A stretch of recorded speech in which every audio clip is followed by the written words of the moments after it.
नाज़रीन कराम, cease fire नाकाम हो चुका है और अफगानिस्तान की सरजमीन से पाकिस्तान पर दो बड़े हमले और इंतहाई तशवीशनाक हमले, एक जानिब तो सिक्योरिटी फोर्सेस को निशाना बनाया गया, तो दूसरी तरफ अब पाकिस्तान की सप्लाई लाइंस जो हैं उन्हें निशाना बनाया जा रहा है। और यह सब कुछ सीज फायर की अनाउंसमेंट के चंद घंटों के बाद और अफगान गवर्नमेंट और तालिबानी रिजीम के सरेंडर और एतराफे जुर्म जो कि उन्होंने दोहा में बैठकर किया, उसके चंद घंटों के बाद हो रहा है। यह बहुत इंपॉर्टेंट डेवलपमेंट्स है और इसका जवाब अब पाकिस्तान किस तरह से देगा, यह असल एक ऐसा मुद्दा है जो कि बहुत कुछ वाजे कर देगा कि स्टेट ऑफ पाकिस्तान की पॉलिसी अब क्या होने जा रही है। इसके साथ साथ एक और बहुत बड़ी खबर है नाज़रीन इकराम, और पाकिस्तान ने एक बहुत बड़ी कामयाबी हासिल की है। और जाहिर बात है, आपको पता है कि पाकिस्तान के खिलाफ इस वक्त बहुत से महाज खुले हुए हैं, तो पाकिस्तान को अपनी डिफेंस कैपेबिलिटीज बढ़ानी है। तो अब फौजी मकासद के लिए पाकिस्तान ने सैटेलाइट जो है वो खला में भेज दी है, तो उसकी डिटेल्स भी और ये अच्छी खबर भी आपके सामने रखेंगे। अगर अभी तक आपने इस वीडियो को लाइक नहीं किया तो लाइक जरूर कर दें, कमेंट सेक्शन में पाकिस्तान जिंदाबाद का नारा जरूर लिखें। जिन लोगों ने चैनल को सब्सक्राइब नहीं किया उनसे मेरी ये दरखास्त होगी कि चैनल को भी लाजमी सब्सक्राइब कर लें।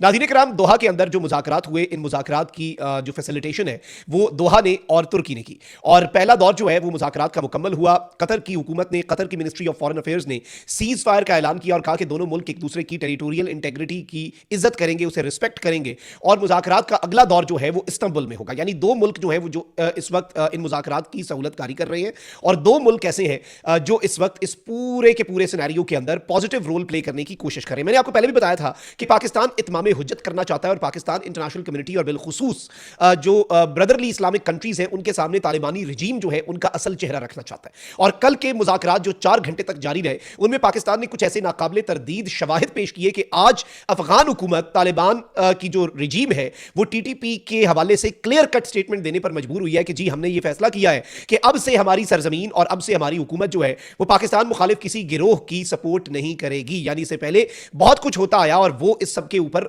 माना उन्होंने, और पाकिस्तान ने डिप्लोमेटिक सतह पर बहुत बड़ी विक्ट्री हासिल की। अब नाज़रीन इकराम, पाकिस्तान के डिफेंस मिनिस्टर ने और अफगानिस्तान के डिफेंस मिनिस्टर ने साइन किए इस पर, और पाकिस्तान के वजीर दिफा ने कहा कि जी सीज फायर हो गया और अब पाकिस्तान और अफगानिस्तान एक दूसरे की सरजमीन का एहतराम करेंगे। फिर सबसे इंपॉर्टेंट चीज यह है कि पाकिस्तान के फॉरेन मिनिस्टर ने कहा कि जंग बंदी मुआहिदा खुशाइंद है, अफगान सरजमीन से दहशतगर्दी के सद्देबाब के लिए इकदाम जरूरी है। नाज़रीन इकराम, जो सबसे इंपॉर्टेंट चीज है वो यह है कि जो ज़बीहुल्लाह मुजाहिद है उन्होंने कहा कि अफगानिस्तान और पाकिस्तान के दरमियान कतर में जो मुज़ाकरात हुए उसके बाद एक बायलेटरल एग्रीमेंट हुआ है, दोनों मुल्कों के दरमियान एक मुआहिदा हुआ है। और अब नाज़रीन इकराम, इस सब के अंदर इन्होंने बहुत क्लैरिटी के साथ ये स्टेटमेंट दी कि भाई अब हमारी सरजमीन जो है वो इस्तेमाल नहीं होगी पाकिस्तान के खिलाफ। इनके एग्जैक्ट अल्फाज हैं कि it has been decided that neither country will undertake any hostile action against the other. ये डिसाइड हुआ कि दोनों मुल्कों में से कोई भी दूसरे के खिलाफ कोई सख्त एक्शन नहीं लेगा, nor will they support groups carrying out attacks against the government of Pakistan. और ऐसे किसी ग्रुप की सपोर्ट जो है वो नहीं की जाएगी जो गवर्नमेंट ऑफ पाकिस्तान और पाकिस्तान की रियासत के खिलाफ अटैक्स कैरी आउट करते हैं। और इंपॉर्टेंट चीज ये है, इसमें कहा गया कि दोनों साइड्स जो है, ये भी नुकता बड़ा इंपॉर्टेंट है जो पाकिस्तान को एक लेवरेज देता है कि पाकिस्तान आज जो दहशतगर्दी के हमले हुए हैं उनका जवाब दे। इसमें कहा गया कि बोथ साइड्स, और ये ज़बीहुल्लाह मुजाहिद कह रहे हैं, both sides will refrain from targeting each other security forces, civilians और क्रिटिकल इंफ्रास्ट्रक्चर। अब इसमें क्या है, लुबे लुबाब इसका यह है जी कि दोनों मुल्कों ने कहा हम एक दूसरे पर हमला नहीं करेंगे। अफगानिस्तान ने कहा कि हम पाकिस्तान मुखालिफ जो ग्रुप्स हैं उनकी सपोर्ट बंद करेंगे, और दोनों मुल्क किस चीज पर दूसरे मुल्क की हमला नहीं करेंगे ये इंपॉर्टेंट है, सिक्योरिटी फोर्सेस पर, आम लोगों पर और क्रिटिकल इंफ्रास्ट्रक्चर पर। इसमें कहीं पर यह नहीं लिखा हुआ कि दोनों मुल्कों में से कोई एक मुल्क जो है वो दूसरी साइड के दहशतगर्दी के ठिकानों पर हमला नहीं करेगा। यानी दहशतगर्दी के ठिकाने, तो ये बात एस्टैब्लिश हो चुकी कि अफगानिस्तान के अंदर है। अफगानिस्तान की रिजीम भी इस तरह का कुछ क्लेम करती है, लेकिन इस तरह की कोई चीज जो है वो दो एग्रीमेंट में भी सामने नहीं आई।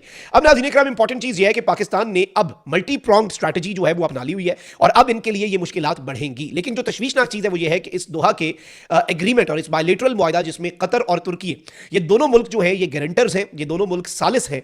और इससे पहले भी अफगान तालिबान वाली साइड जो है, तालिबानी रिजीम ने दोहा में होने वाला एग्रीमेंट जिसमें कहा गया था कि हमारी सरजमीन दहशतगर्दी के खिलाफ इस्तेमाल नहीं होगी, they did not respect it. तो अब मैं आपको ये बताऊं, एक तो तशवीशनाक चीज ये हुई है नाज़रीन इकराम के एक धमाका हुआ है और सिक्योरिटी फोर्सेस को टारगेट किया गया है कोलाची डेरा इस्माइल खान में, और एक गाड़ी जो है सिक्योरिटी फोर्सेस की वो पार्शली तबाह हुई। और यहां पर अल्हम्दुलिल्लाह अच्छी बात यह है कि कोई लॉस ऑफ लाइफ जो है वो रिपोर्ट नहीं हुआ डेरा इस्माइल खान में। लेकिन आप ये देखें कि एग्जैक्ट इसकी टाइमिंग जो है वो इस एग्रीमेंट की अनाउंसमेंट के बाद की है, और इस सब के अंदर ये बताया गया नाज़रीन इकराम की जो टीटीपी है, तहरीक तालिबान पाकिस्तान फितनल खवारिज, उन्होंने इसकी जिम्मेदारी कबूल कर ली है। They have accepted the responsibility. इससे भी ज्यादा तशवीशनाक चीज यह है, साउथ एशिया इंडेक्स रिपोर्ट कर रहा है कि hours after ceasefire between Pakistan and Afghanistan, TTP blows up gas pipeline in Lucky Marwat, halting gas supply to Punjab province. Lucky Marwat के अंदर तहरीके तालिबान पाकिस्तान फितना अल खवारिज जो कि अफगान सरजमीन से ऑपरेट करता है, इन्होंने चंद घंटे बाद ही सीज फायर की अनाउंसमेंट के पाकिस्तान की इंपॉर्टेंट तरीन गैस पाइपलाइन को धमाके से उड़ाया। लकी मरवत के अंदर इन्होंने ये दहशतगर्दी का वाकया किया और पंजाब तक आने वाली जो गैस की सप्लाई है उसे इन दहशतगर्दों की तरफ से रोका गया, तबाह किया गया। अब नाज़रीन इकराम, इससे दो तीन चीजें अब क्लियर होंगी in the next few hours. Pakistan जो कि ये वाजे कर चुका है और अफगान तालिबान कह चुके हैं कि भाई दहशतगर्दी क्रॉस बॉर्डर टेररिज्म रुक जाएगा, वो नहीं रुका। हम तालिबानी रिजीम के ऊपर हमला नहीं करेंगे, लेकिन जो टीटीपी है, बीएलए है, अगर वो पाकिस्तान की सरजमीन पर हमलावर हो रहे हैं तो उनके साथ तो ना हमारा सीज फायर है, उनके साथ तो ना हमारा कोई मुआहदा है। वो जिधर बैठे होंगे हम उन्हें टारगेट करेंगे और यही न्यू नॉर्मल है। तो अब ये चीज इंपॉर्टेंट है, समझने वाली है। और ज़बीउल्लाह मुजाहिद की स्टेटमेंट के अंदर से जो अंडरलाइंग मैसेज है और जो उसका असल क्रक्स है वो भी हमने समझने की कोशिश की कि भाई एक तो तालिबानी रिजीम ने सरेंडर किया है, तालिबानी रिजीम ने तस्लीम किया कि उनकी सरजमीन पाकिस्तान के खिलाफ इस्तेमाल होती है। तीसरा, इसमें यह बात है कि कोई मुल्क दूसरे मुल्क की फौज पर, आम शहरियों पर और इंफ्रास्ट्रक्चर पर हमला नहीं करेगा। तो इसमें कहीं भी दूसरे मुल्क के अंदर दहशतगर्दों के सेफ हेवंस का जिक्र कतन नहीं है।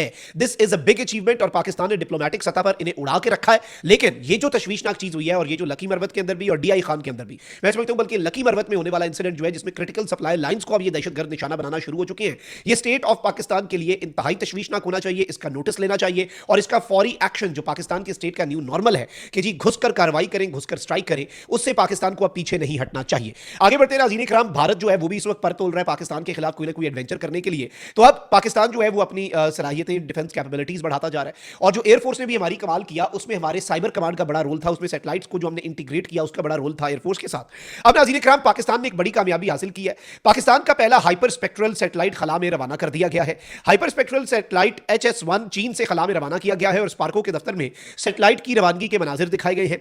तर्जुमान स्पार्को ने बताया कि पाकिस्तान का यह मिशन कौमी खलाई पॉलिसी और विजन 2047 का एक अहम संग मील है और HS-1 इंफ्रास्ट्रक्चर मैपिंग और शहरी मनसूबाबंदी के लिए नई राहें खोलेगा और ज़रई मनसूबाबंदी और माहौलियाती निगरानी में भी इनकलाब आएगा। और इससे मैं आपको यह भी बता दूं कि जो कुदरती आफात है उनके हवाले से भी चीज़ें सामने आएंगी। और इसके साथ ही साथ जो इंपॉर्टेंट चीज़ है वो ये है नाज़रीन इकराम कि ये जो सैटेलाइट है ये पाकिस्तान को और भी बहुत सी चीज़ों के अंदर बहुत से मामलात को देखने में, बहुत से खतरात को भांपने में मदद देगी।